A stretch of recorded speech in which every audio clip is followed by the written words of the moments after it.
E aí, o Mando é o escolhido? Será que nosso ex-caçador de recompensas e aspirante a melhor pai solteiro da galáxia vai conseguir se tornar o mais novo regente de Mandalore? Pois é, no vídeo de hoje iremos explorar o arco narrativo do Mando e traçar um paralelo com outro herói relutante da cultura pop, Jon Snow de Game of Thrones. Então vem comigo porque agora a gente vai projetar qual pode ser o destino de Din Djarin na terceira temporada de The Mandalorian.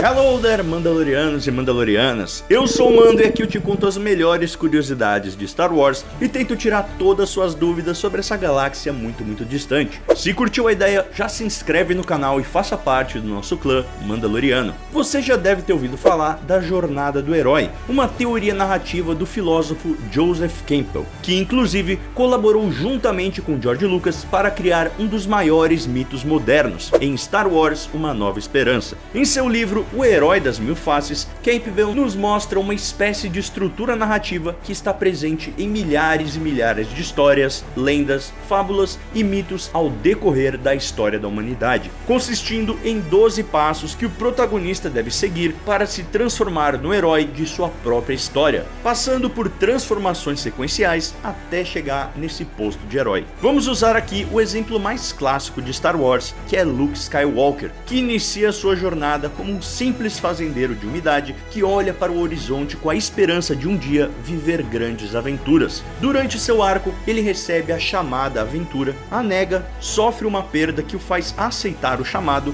encontra o seu mentor, passa por um momento de perda que posteriormente o transforma, fazendo com que ele passe por cima de seu desafio e no fim retorne ao seu mundo comum. Esse exemplo pode ser encontrado em milhares de outros protagonistas como Harry Potter, Homem-Aranha, Batman, Neo e até mesmo em mitos antigos como Hércules. Isso é o que chamamos de arquétipos. São o resultado de milhares de vivências de diferentes gerações de seres humanos que vão se acumulando e formando um inconsciente coletivo. Existem diversos arquétipos, como o herói clássico que já comentei, o sábio, o inocente, o homem comum e tantos outros. Mas no vídeo de hoje iremos explorar o herói relutante. Esse arquétipo é tipicamente encontrado na ficção. O herói relutante é normalmente retratado como um homem comum forçado a situações surreais que exigem que ele se eleve ao heroísmo, ou como uma pessoa com habilidades especiais que, no entanto, revela o desejo de evitar o uso dessas habilidades para um benefício coletivo.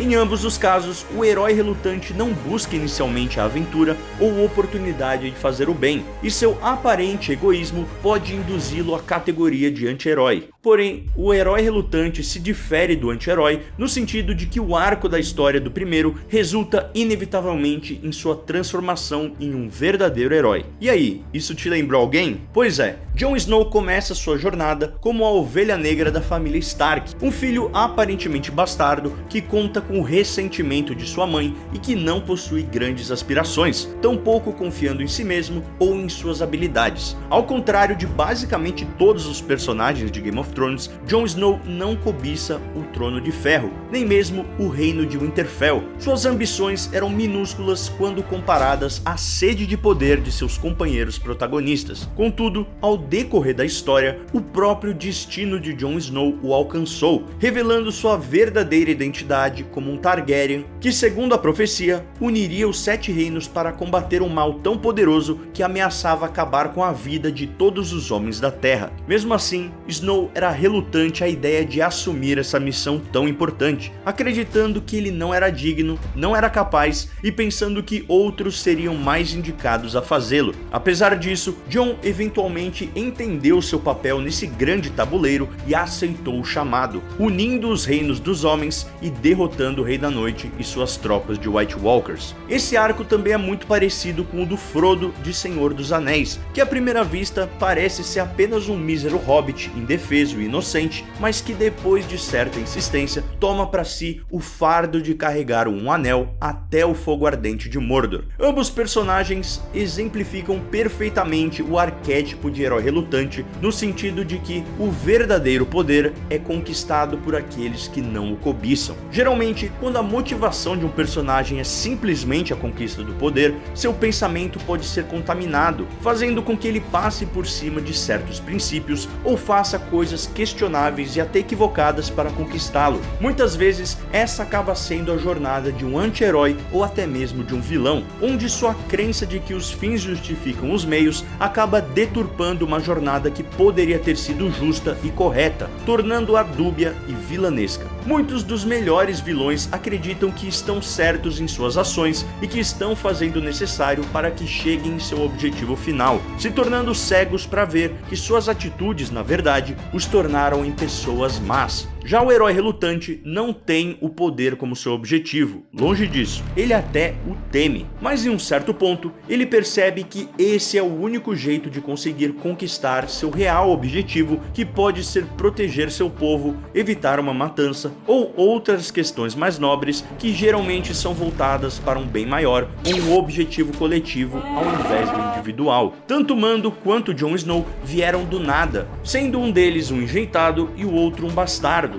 ambos sem aspirações a postos de governantes ou reis, mas que através de sua nobreza interior e de suas ações acabaram se tornando os heróis necessários para enfrentarem as grandes adversidades que seus povos sofriam. Mando era apenas um caçador de recompensas tentando sobreviver em uma galáxia cética e nihilista. Porém, ao cruzar seu destino com Grogu, Din Djarin percebeu que seu chamado seria outro, um de proteção e afeto, o que posteriormente evoluiria para um de pertencimento. Vale lembrar que tanto Grogu quanto Din Djarin não nasceram mandalorianos, ambos foram acolhidos pelo credo desse povo e se tornaram mandalorianos. Apesar disso, eles agora formam seu próprio clã e seguem os caminhos de Mandalor. Dito isso, o destino pregaria outra peça no nosso mandaloriano favorito, fazendo com que ele derrotasse Moff Gideon em combate e conquistasse o Darksaber de forma legítima, dando a ele o direito de reger o povo mandaloriano e seus guerreiros. Mesmo descobrindo tudo isso, Mando rejeita a ideia prontamente e oferece o posto a Bo-Katan, que por sua vez o recusa por não ter ganho o sabre em combate. Assim como Jon Snow, cabe agora a Din Djarin enxergar seu lugar nessa grande trama e encontrar dentro de si as forças para enfim aceitar o chamado à aventura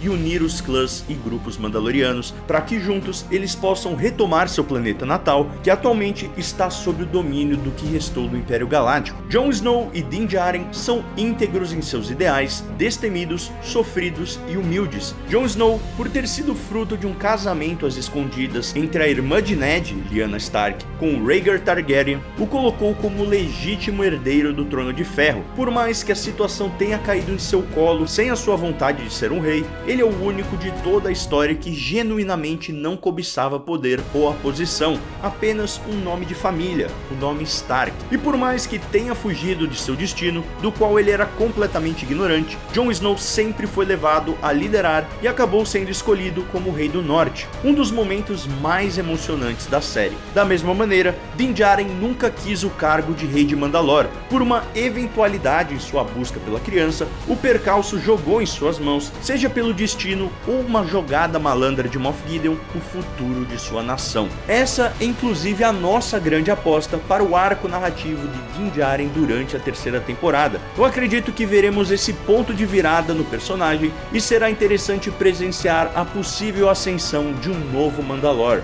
um governante cuja motivação não é o poder em si ou tudo que empunhar o Darksaber o traz, mas sim o desejo de unir o povo que o acolheu e devolver a eles seu lar. E já que o assunto é Mandalorianos, que tal você assistir esse vídeo aqui onde eu falo tudo sobre as armaduras mandalorianas, ou a nossa playlist exclusiva só desse tema. Tenho certeza que você vai gostar bastante. Por hoje é isso, te vejo no próximo vídeo e this is the way.